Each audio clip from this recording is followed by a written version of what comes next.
Hi guys, welcome to the video. In this video we're going to be looking at the basics of brand guidelines, how we can create a couple of documents which make up a very basic brand guidelines.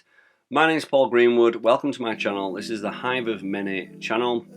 On this channel I help people grow their brands and their influence online. So if that sounds interesting to you, remember to hit the like button, smash the subscribe button if that's your thing, because that helps me to it tells me that I'm doing a good job and I'm providing value for lots of people. Alright guys, without further ado, let's just jump straight into the video. So when we've worked our way through this tutorial, we're going to have a document for your fonts which looks like this, and we're going to have another document for your colours which looks something like this.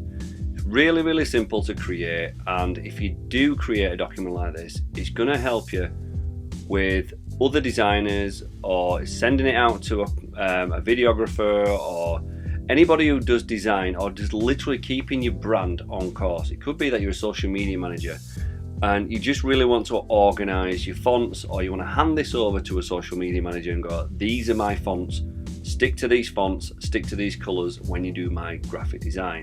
To help you guys out, I've created a handy Word document so you can literally just fill this in and export it as a PDF once you've finished with it. And if you want access to this document, all you need to do is to go to the first link in the description and then put in your details, and you'll get this handy Word document sent to you straight away. So first thing we need to do is create a folder, and we're going to call that brand, and this is where we're going to keep all our brand stuff. So I'm going to open that up. When you've downloaded that document, which is the basic brand document, and we're going to add it to this folder. So what we have in front of us here is a basic font hierarchy. We've got the header font, which is the big grabber, shouty, sort of getting your attention kind of font. We've got the subheader, which plays a supporting role with the subheader and kind of bridges that gap between that and the body font. If you don't know what a body font is large bodies of text. So it'll be something like in a magazine, it'll be your main text that you read. In a book, it's the main copy that you read, the big bulk of the body copy. To give you a couple of examples of how the header and the subheader and the body all work nicely together, I've created a couple of examples. I've created a brochure example and a website wireframe example, which I'm going to take you through now. So we've got here, first of all, is the header font on the front cover of this brochure, and this here is the subheader font. On the next page, we've got a nice big large watch image because it's a watch company. I'm using an example. Here we've got the big grabber text, so that's that header text we were talking about earlier. So we're going to use the styling from that in that document. We've also got the subheader text here, this our mission and our promise to you. That's the subtext or the subheader, and that's going to be also inputted into the document we are using. And this here is the body copy.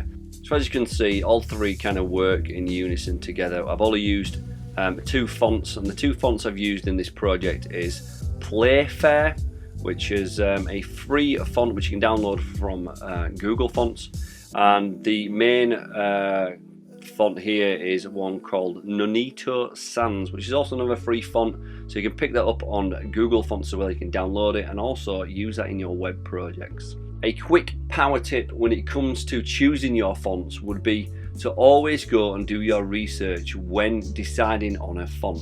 So when I was creating this project, I went onto Google Fonts and checked out what fonts were available. I also then went onto Canva to check if them fonts were available on there.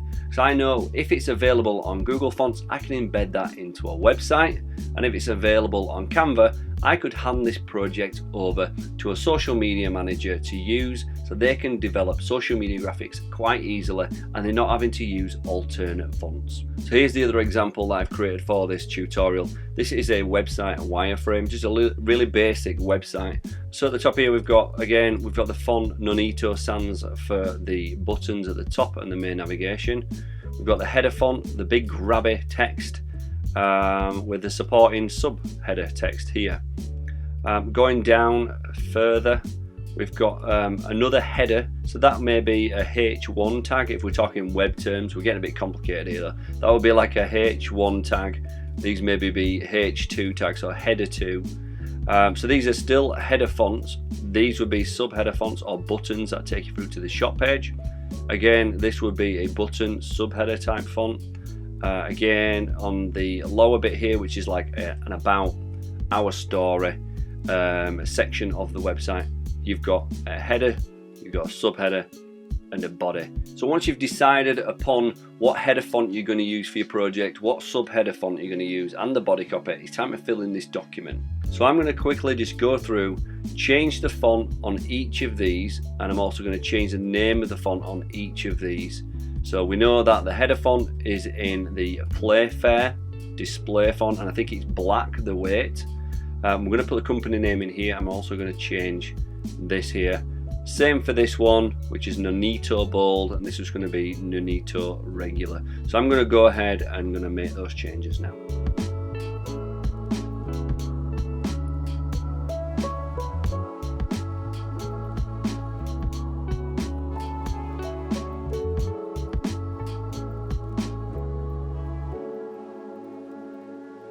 So this is what it looks like once you've made all the changes. Obviously this is going to be unique to you. So once you've finished creating your basic brand typography document, I would recommend just exporting that as a PDF. So then it is set in stone, and then you can just refer to it anytime on any device, and it's a PDF which you can share to anybody. So the next document we're going to create for this basic brand guidelines is our color document. If you don't have a color palette already set for your brand, a good place to start would be to go onto the Coolors website, and you can click generate, and it'll generate you a color palette automatically. If you don't like these colors, hit spacebar and it'll create you another one, and you can keep going and keep going and keep going and keep going. And if you like that color palette and you end up going too far, if you click the arrow key, the back arrow key on your keyboard, it'll take you to the previous one. And if you've got these, you can go forwards and backwards through the different ones, and you might find one that you like. If you want something simple and basic for your brand or for your startup, this is an easy way to create a palette. If we were happy with this one color palette with these nice tones of purple, we would then go to export. We'd export that as a PDF. We'd type in color palette and hit export. So once it's downloaded, you will have a document that looks like this. It doesn't just give you these 5 colors, it also gives you all the different shades of colors. And what is beautiful about this document is it's giving you the hex codes, the RGB codes, the CMYK codes. So if you're working with a designer or a printers or a web designer at any time, you can give them this document and they can see the colors that you've got, and they can incorporate that into the design you need. Another great feature of this is on page 2, you should get all the shades as well. So if you're doing a website, you want a little background shade of one of your main colors, you can use one of these top shades here, and it'll give you a sort of lighter version of one of your main colors. So this document is really handy to have if you've got a brand or a startup, or if you're working on a project. You can always dip back into it whenever you want. Now if you want to create one which is personal to your brand, it's easy to do that on the website as well. So when we're making a custom color palette, we need to know the hex codes. If you've got those, you can just input those by pasting them in. So I'm going to give you a quick example. I'm going to paste in the hex code, a color palette I used earlier. So there we have it. So we've now got 6 colors in a palette for our watch brand. But if you wanted to adjust any of the colors and you weren't very happy with, say, like the jungle green, well, you can just click on there, click on hex, go to color picker. And you can change it lighter, darker, you can change the different hues of it. So once that's downloaded to your computer, pop that file, the PDF that you've just downloaded, into the brand folder. So when you finish, you should have 2 documents that look like this. You should have a typographic document with your headers, subheaders and body font, and a color document here as well with all the hex codes, RGBs, CMYKs, and all the different shades that you can use in all the different projects that you are working on. That's it from this tutorial, guys. Remember, if you want access to that document, please use the first link in the description. You can download that for free. I'll also leave a link for the Coolors website, so go check that out and use and create color palettes to your heart's content, and they can be used for any manner of projects in the future. If you did get something out of this video, guys, please smash the like button. It helps to show it to other like-minded individuals searching for similar things to you on brand guidelines, design and brand building.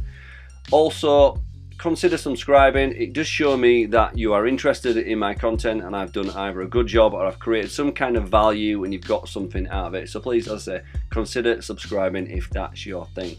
But for now, thank you for watching this video and I will look forward to seeing you guys in another video very soon.